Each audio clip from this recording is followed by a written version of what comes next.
Bismillahirrahmanirrahim. Assalamualaikum warahmatullahi wabarakatuh. Alhamdulillah rabbil alamin wassalatu wassalamu ala rasulil amin wa ala alihi wa sahbihi ajma'in. Wa qala rabbi shrah li sadri wa yassir li amri wa hlul 'uqdatam min lisani yafqahu qawli amin.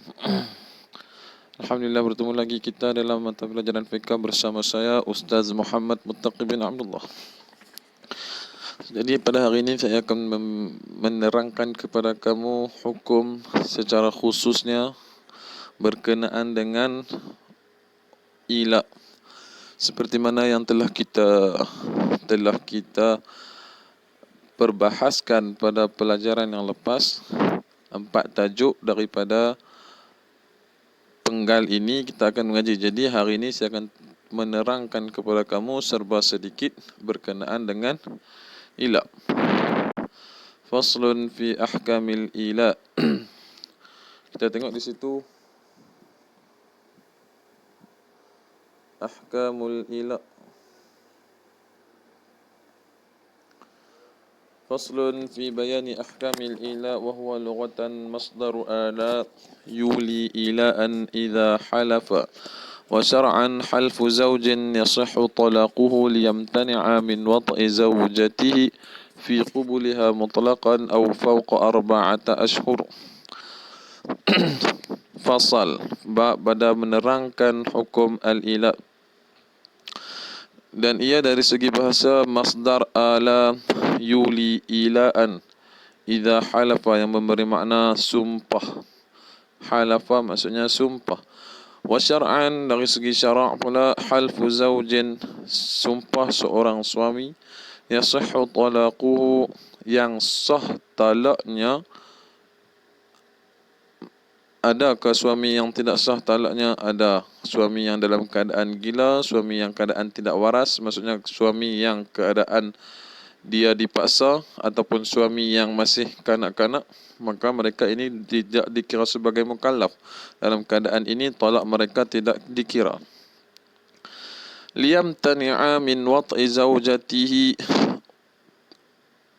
untuk menghalang dirinya daripada menyetubuhi isterinya, fi qubulia, pada bahagian depan isterinya, secara mutlak. Maksudnya secara mutlak ini adalah ia tidak meletakkan tempoh. Maksudnya dalam lafaz dia tu dia tidak meletakkan tempoh ataupun had masa. Au fawqa 4 ashhur, au fawqa 4 ashhur, ataupun dia meletakkan tempoh melebihi 4 bulan. Melebihi 4 bulan. Wa hadzal ma'na makhudun min qaulil musannif, dan makna ini diambil daripada perkataan musannif, wa idza halafa, dan apabila ia melakukan sumpah. Siapa ia? Si suami. Alla yati'a zawjatahu, sumpah dia untuk tidak menyetubuhi isterinya, wat'an mutlaqan, secara mutlak. Maksudnya si suami ini dia melakukan sumpah tanpa mengkaitkan dengan masa ataupun tempoh. Au muddatan, ataupun dia meletakkan masa. Ai wat'an muqayyadan bimuddatin, yang dimasukkan dengan muddah yaitu ia meletakkan tempoh tazidu ala 4 ashhur, melebihi daripada 4 bulan. Fahuwa, dan fahuwa di sini ialah yang dimaksudkan di sini, siapa yang dimaksudkan? Al-haliful mazkur, si lelaki itu, si suami yang melakukan sumpah dikenali sebagai mulin. Isim fa'il daripada perkataan ala, maka jadinya mulin. Min zawjatihi, dia melakukan sumpah ila terhadap isterinya. Sawa'un halafa billahi ta'ala aw bisifatin min sifatihi, sama ada dia ni menyumpah, dia melakukan sumpah dengan nama Allah, maksudnya dia sebut wallahi wa billahi wa tallahi, ataupun dia melakukan sumpah dengan salah satu sifat daripada sifat-sifat Allah Ta'ala. Contohnya dia sebut warrahmani ataupun sebagainya, ataupun dia melakukan sumpah itu dengan mentaklikkan. Mentaklikkan maksudnya mentaklikkan ini dia mengkaitkan sumpah dia itu dengan terjatuhnya talak ataupun merdekanya hambanya apabila ia menyetubuhi isterinya. Boleh? Ulang. Aw 'allaqa wat'in, ataupun dia meletakkan ta'liq, dia meletakkan kait.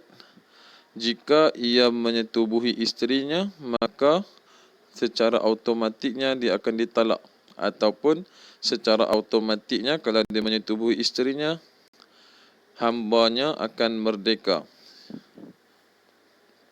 Kaqaulihi, seperti dia berkata, siapa? Suami. In wati'tuki, jikalau aku menyetubuhimu, fa anti taliqun, maka secara automatiknya kamu telah ditalak.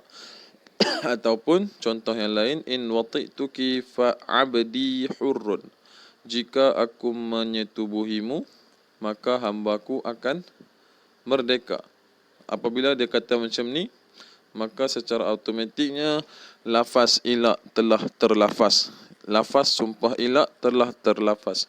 Wa idza watiya, dan apabila dia menyetubuhi juga, taliqat, si suami, si isteri itu secara otomatisnya dia telah diceraikan.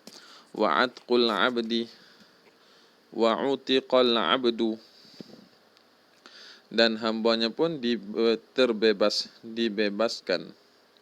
Wa kadza law qala, dan begitu juga keadaan kalau si suami ini berkata, in wati'tuki, jikalau aku menyetubuhimu, falillahi alayya salatun, falillahi alayya salatun, maka ke atas aku wajib berpuasa ataupun solat ataupun haji ataupun memerdekakan hamba. Fa innahu yakunu mulian aidan, dalam keadaan ini juga ia dikira sebagai muli, orang yang melakukan sumpah ilak terhadap isterinya. Jadi ada 3 keadaan, saya ulang balik. Keadaan yang pertama, dia melakukan sumpah atas nama Allah ataupun dengan sifat-sifat Allah Ta'ala. Dan yang kedua, dia meletakkan ta'liq dalam lafaznya, dalam lafaz sumpahnya tu dengan dia mengatakan, jika aku menyetubuhimu maka hambaku akan merdeka, ataupun jika aku menyetubuhimu secara automatiknya kamu telah kuceraikan.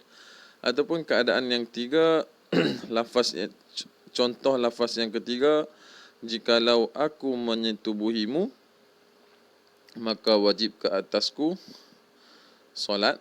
Maksudnya dia bernazar, solat, puasa, haji dan memerdekakan hamba. Jadi ketiga keadaan ni secara kita faham, apabila dia berlaku salah satu daripada 3 keadaan ni, maka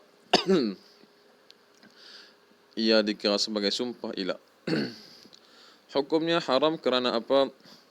Kerana di situ ada unsur menyederakan isteri. Walaupun kita tidak menyederakan isteri secara zahir, tak nampak luka di tubuh badan, tetapi menyederakan isteri dari segi tidak melayani isteri dengan baik. Penyetubuhan syar'i maksudnya seorang isteri kalau dia tak dapat 4 bulan, itu sudah dikira sebagai menyederakan isteri. Faham? Tak dapat 4 bulan tu tak dapat apa? Okey, teruskan. Dalil ilak daripada surah Al-Baqarah, lilladina yu'luna min nisaihim, baca sampai habis. Muka surah Al-Baqarah ayat 236 hingga 237, boleh rujuk Al-Quran terjemahan maknanya. Dan seterusnya kita tengok arkanul ilak, rukun-rukun ilak ada 6. Yang pertama al-halif, suami. Suami yang melakukan sumpah. Rukun yang pertama iaitu al-halifu, iaitu orang yang menyumpah. Siapa? Suami. Yang kedua mahlufun bihi, sesuatu yang diilakkan. Maksudnya dia melakukan ilak dengan nama Allah dan sifat-sifatnya. Wallahi wa billahi wa tallahi wa warrahmani warrahimi dan sebagainya. Ataupun yang kedua, dia kata dia meletakkan ta'liq, isterinya tercerai kalau dia menyetubuhinya. Ataupun yang ketiga, dia meletakkan ta'liq, jikalau aku menyetubuhimu, maka ke atas aku solat, puasa dan sebagainya yang kita baca tadi. Yang ketiga, rukun yang ketiga, mahlufun alaih, sesuatu yang diilakkan ke atasnya, iaitu meninggalkan persetubuhan. Maksudnya dia melakukan ilak ini untuk apa? Untuk dia meninggalkan persetubuhan. Maksudnya aku takkan menyetubuhimu selama 5 bulan. Contoh. Itu mahlufun alaih, mesti ada dalam rukun dia. Dan yang keempat, mestilah ada isteri. Kalau masih single, lonely, jangan lu harap lah kalau nak pakai ilak ni ya. Dan yang kelima, sirah ataupun lafaz. Mesti ada lafaz. Lafaz sama ada lafaz yang soreh ataupun lafaz yang kinayah. Dan contoh yang rukun yang keenam ada ialah muddah, mesti ada tempoh. Tempoh ni maksudnya sama ada mutlak secara selama-lamanya, dia tak meletakkan tempoh, itu tempoh lah. Dia tidak meletakkan tempoh, itu adalah tempoh, kerana tempohnya tak terhad. Gitu. Ataupun dia meletakkan tempoh selama lebih 4 bulan ataupun 5 bulan, 6 bulan, 7 bulan, ada yang setahun dan sebagainya. Jadi harap takat ni boleh faham secara betul. Alhamdulillah, mudah-mudahan kamu boleh faham. Have a good times and amin. Tu nampak. And assalamualaikum warahmatullahi wabarakatuh. Jika ada apa-apa soalan boleh terus PM. Moga mendapat manfaat.